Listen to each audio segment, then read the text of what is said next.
Hi friends, அஸ்ஸலாமு அலைக்கும். எல்லாரும் நல்லா இருக்கீங்களா? நாங்க ரொம்பவே நல்லாயிருக்கோம். இன்றைக்கி நம்ம ஹெல்த்தியான போண்டா ரெசிபி தான் செய்ய போகிறோம். இந்த போண்டாவை நம்ம மரவள்ளிக்கிழங்கு வச்சு தான் செய்கிறோம். ரொம்ப டேஸ்டியான இந்த போண்டாவை செய்ய ஃபஸ்ட்டு நான் 1 கிலோ மரவள்ளிக்கிழங்கு அதோட தோலை ரிமூவ் பண்ணிவிட்டு நல்லா வாஷ் பண்ணி கட் பண்ணி குக்கரில் சேர்த்துருக்கேன். இதில் கொஞ்சமாக உப்பு, ஒரு 1/4 டீஸ்பூன் மஞ்சத்தூள், மூழ்கிற அளவு தண்ணி வச்சு 2 விசில் விட்டு வேக வச்சுக்கலாம். இதில் பாதி கிழங்கு மட்டும்தான் நான் எடுத்து போண்டா செய்ய போகிறேன். மீதியே மரவள்ளிக்கிழங்கு மசியலுக்காக தனியாக எடுத்து வச்சுக்க போகிறேன். கிழங்கு நல்லா சாஃப்டாகவே இந்த அளவுக்கு வெந்திருக்கு.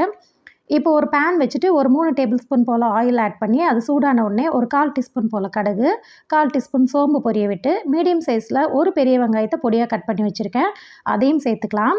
கூடவே பொடியாக கட் பண்ண 2 பச்சை மிளகாய், ஒரு கொத்து ஃப்ரெஷ்ஷான கருவேப்பிலை சேர்த்து ஓரளவுக்கு வதக்கி விட்டுக்கலாம். கூடவே ஒரு 1/4 டீஸ்பூன் மஞ்சத்தூள், கொஞ்சம் போல் உப்பு, 1/2 டீஸ்பூன் மிளகாய்த்தூள், 1/4 டீஸ்பூன் போல் மட்டும் கரம் மசாலா சேர்த்திங்கன்னா போதும். எல்லாத்தையுமே சேர்த்துட்டு நல்லா லோ ஃப்ளேமில் வதக்கி விட்டுக்கலாம்.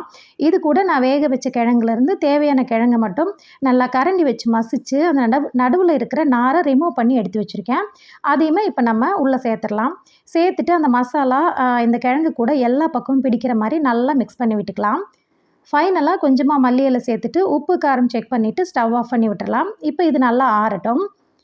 இப்போ ஒரு சின்ன பவுல் ஃபுல்லாக நான் இட்லி மாவு எடுத்திருக்கேன். இதில் கொஞ்சம் போல் தேவையான உப்பு, ஒரு 1/4 டீஸ்பூன் மிளகாய்த்தூள், ஃப்ளேவருக்காக கொஞ்சம் போல் பட்டகிராம் மசாலா சேர்த்து நல்லா மிக்ஸ் பண்ணி வச்சுக்கிறேன்.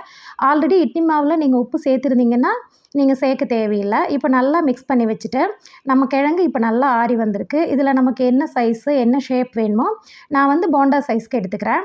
அதே மாதிரி எல்லாத்தையுமே நம்ம உருண்டை பண்ணி எடுத்து வச்சுக்கலாம். சேம் டைம் நான் ஆயிலுமே ஹீட் பண்ணி வச்சுருக்கேன். இப்போ ஆயில் நல்லா ஹீட் ஆகிடுச்சு.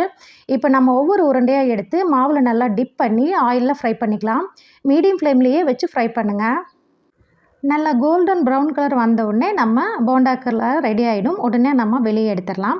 இந்த மரவள்ளிக்கிழங்கு போண்டா மற்ற போண்டாக்களை மாதிரியே ரொம்ப ரொம்ப டேஸ்ட்டாக இருக்கும்.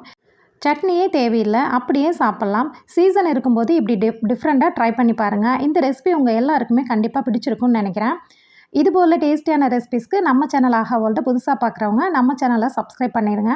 நெக்ஸ்ட் ஒரு டேஸ்டியான ரெசிபியோட எல்லாருமே மீட் பண்ணுறேன். தேங்க்ஸ் ஃபார் வாட்சிங்.